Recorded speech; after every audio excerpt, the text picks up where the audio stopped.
दोस्तों, आप देख रहे हैं कि कितनी विभिन्न पार्टियों द्वारा ये डेलीगेशन गया है चुनाव आयोग।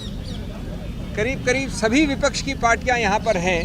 मैं नाम नहीं लूँगा, आप चेहरे देख रहे हैं। गौर करने वाली बात यह है कि ये आयोजन कल लेट रात्रि को हुआ है, लेट, क्योंकि आप जानते हैं जिस प्रकार का गैरकानूनी एक्शन लिया गया है वो भी लेट रात को लिया गया था।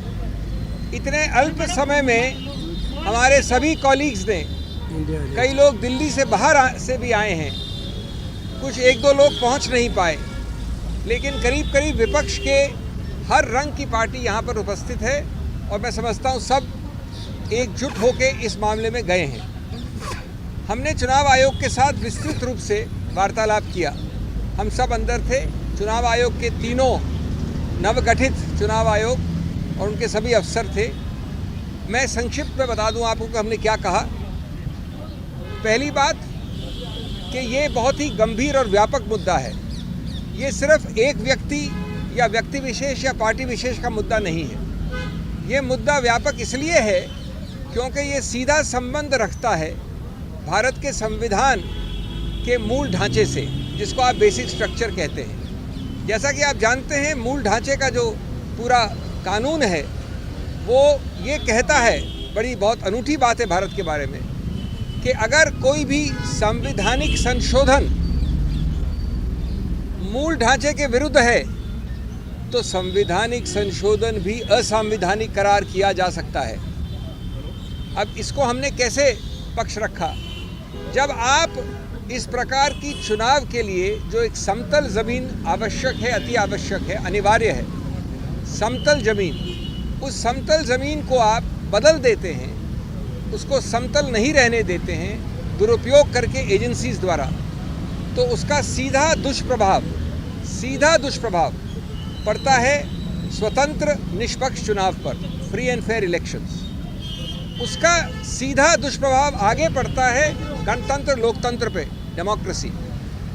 और स्वतंत्र निष्पक्ष चुनाव या लोकतंत्र गणतंत्र दोनों, उच्चतम न्यायालय ने केशवानंद भारती के समय से कहा है, बार बार कहा है, मूल ढांचे के एक अभिन्न अंग हैं। तो जब आप समतल ज़मीन को बदल देते हैं, नॉन समतल बना देते हैं दुरुपयोग करके एजेंसीज का, तो आप सीधा उस मूल ढांचे पे प्रहार कर रहे हैं, असंवैधानिक गैरकानूनी प्रहार।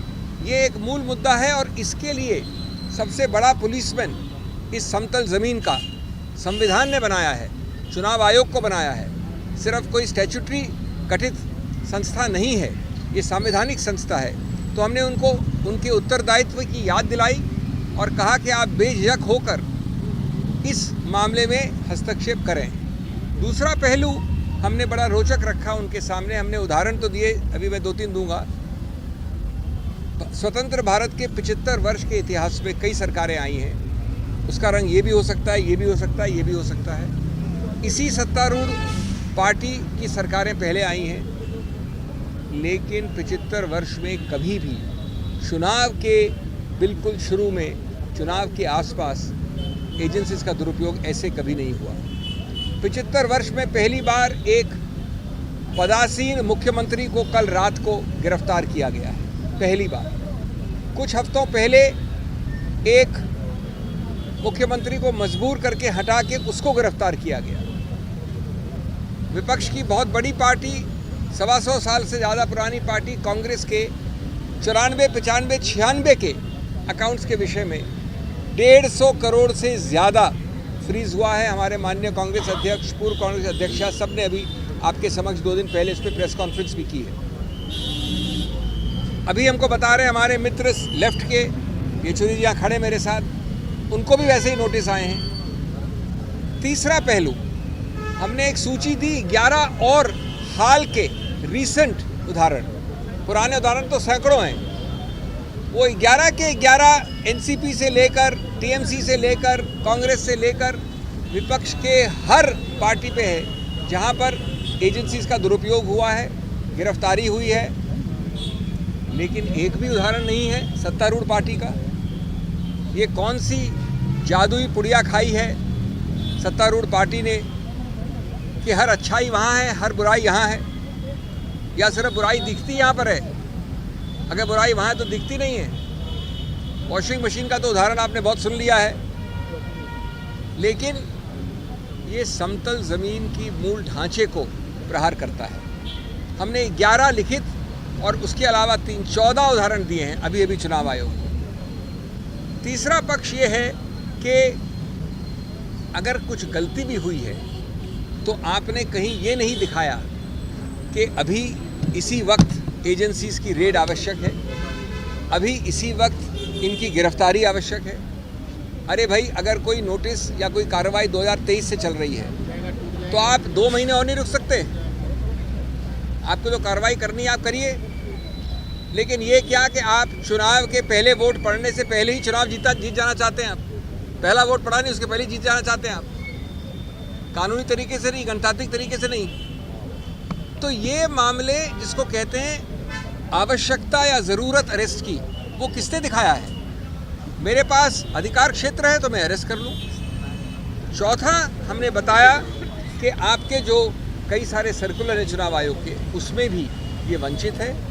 हमारे कॉलीग्स ने ये मांग की कि अगर चुनाव आयोग डीजीपी बदल सकता है, होम सेक्रेटरी बदल सकता है, किसी को बदल सकता है, तो ये एजेंसीज़ किस प्रकार की कोई एक विशेष एग्जेम्पशन एंजॉय करती हैं?